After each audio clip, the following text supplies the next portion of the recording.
Welcome to the DailyAi.Studio, a no-code and AI-focused show. We'll bring you the news you need to know and the people in the industry creating and using these tools.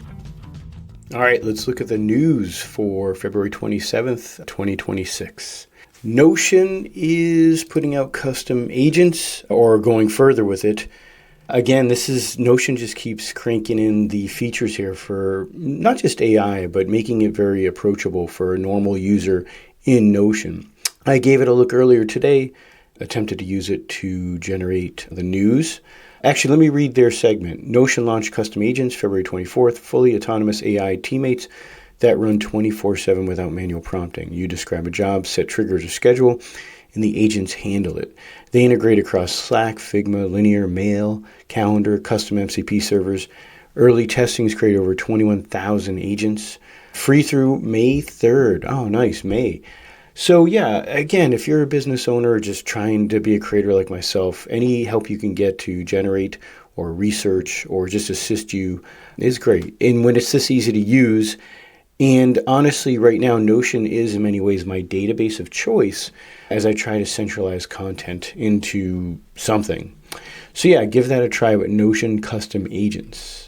Make.com releases its next generation AI agents app that was February 11th, a major upgrade designed to make building, testing, and trusting AI agents faster and more transparent. The same week also brought filter, copying, smarter apps, etc., etc.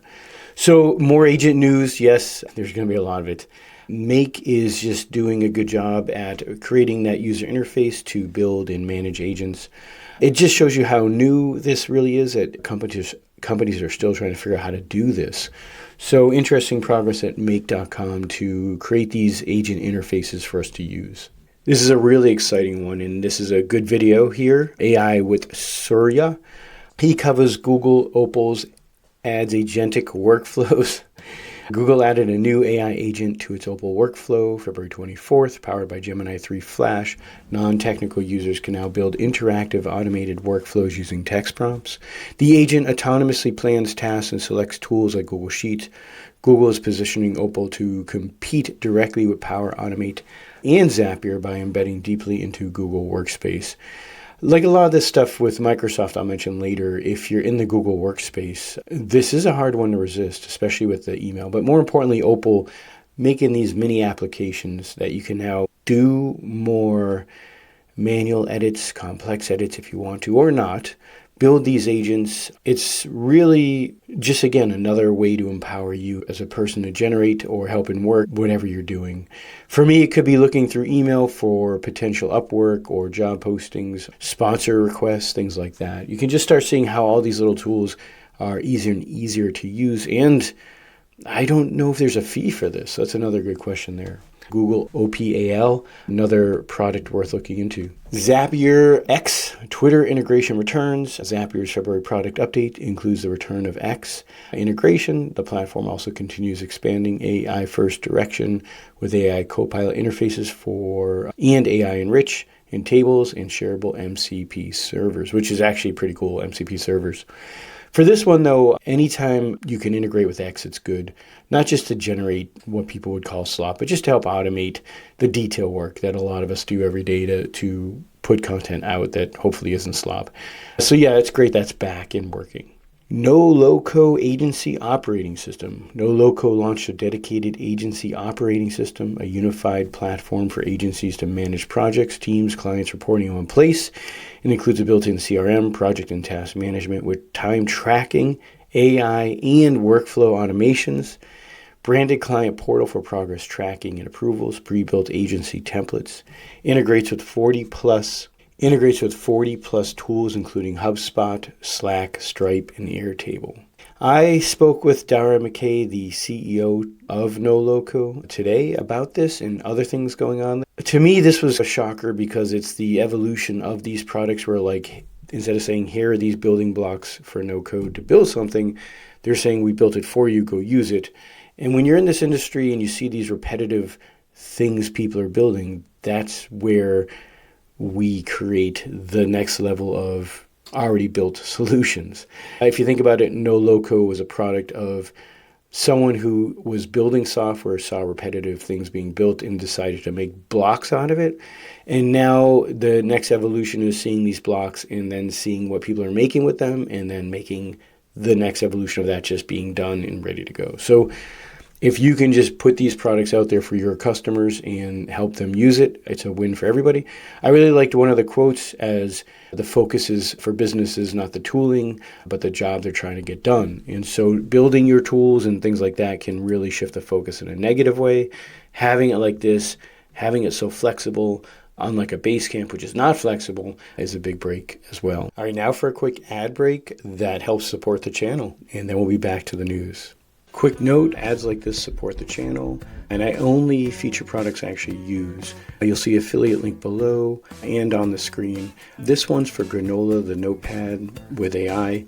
I use it in my meetings. It's a desktop app. It records my meetings, organizes them really well, puts them in folders I can chat with, and even from there I can make automations or recipes that then I can reuse or create quotes or task lists or whatever from those notes. Also, because it's team focus, I can share it with other people I do work with so we can have the same chattable notes. And it just really brings AI together for just normal people to use in their day-to-day work without being an AI expert. So use the link below to support the channel. And thank you. Back to the news. Hostinger Horizons backend comes to no-code. Hostinger Horizons added backend capabilities directly to its no-code AI builder, eliminating the need for separate backend services like Supabase or Xano. For anyone who's built a front-end app and hit the backend wall, this removes a major friction point. Their words, not mine. Yeah, I mean, it's another evolution moment. Cloud brought together all these pieces like buckets and databases and web servers. And now with this vibe coding evolution, Hostinger might have hit the nail on the head and said, hey, just vibe code will take care of the rest. So ops becomes an abstraction layer we no longer have to worry about. That's really great for people who have ideas, not for the ops people who put so much into that for their career.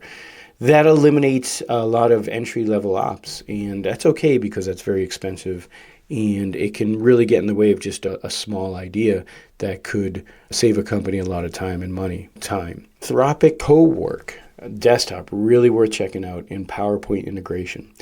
Anthropic launched Cowork, a desktop preview that lets Claude work directly with files on your computer, run automations and connected tools via MCP integrations. PowerPoint creation is now built in. Claude Sonnet 4.6 also shipped with 1 million token context window in beta, meaning you can feed it massive documents and it holds the whole thing in memory. Opus 4.6 arrived with stronger capabilities across the board. If you got to work with PowerPoint, this is amazing. Claude Cowork Desktop is the ultimate tool right now for anyone to learn who's just trying to get work done every day. It also does Excel. I was just in a meeting recently with someone who that's all he does for the company, and they're trying to move to AI, and just what's possible is just amazing here. Claude Cowork Desktop and PowerPoint integration. Another Anthropic article, Anthropic AI Fluency Index, how to use AI matters more than which AI you use. Anthropic published the AI Fluency Index February 23rd, tracking 11 behaviors across nearly 10,000 conversations to measure how well people collaborate with AI, not just how much they use it. The headline's finding 85.7% of effective conversations involve iteration and refinement, going back and forth instead of accepting the first answer.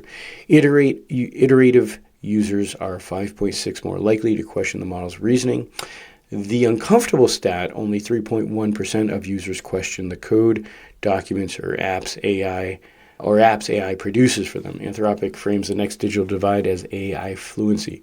Two people using the same tool get widely different results based on their collaboration habits. Interesting article. Again, just when people say it doesn't work, you got to keep trying and trying. The right AI isn't always the game breaker. Using tools like Claude Desktop help you to organize your questions and data more, so therefore you can use the AI more effectively. And like this article saying, learn to converse with it, iterate, and build up those skills. Just throwing it away as not working is no longer really a good sign of the AI as much as a sign of your maybe skill with the AI. So keep trying, and it is interesting what they say here. It's about AI fluency. All right, two more articles. ElevenLabs 11 agents in real-time transcription. More agents. ElevenLabs rebranded conversational AI to ElevenAgents, signaling they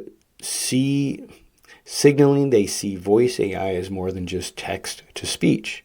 Scribe v2 real-time launches their latest speech-to-text model under 100 millisecond latency, which opens the door for real-time voice workflows and automation tools. 11v3 voice models came out of alpha with better stability and lower latency.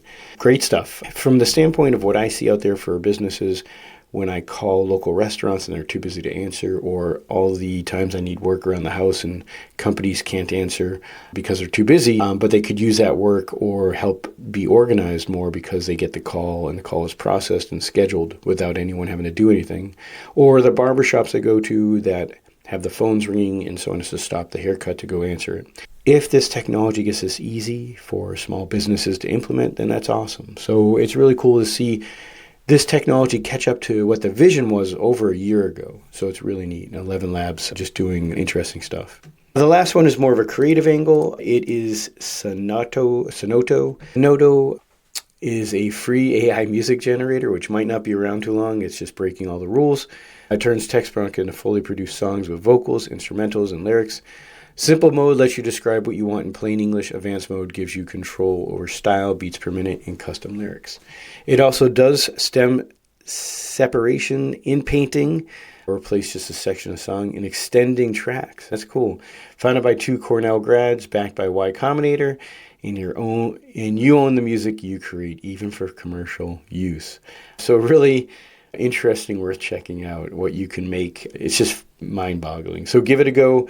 A lot of creative stuff came out with C-Dance, C-Dream, and all that stuff. I'll leave some links to that as well. But check out Sonauto if you're curious about what's possible right now.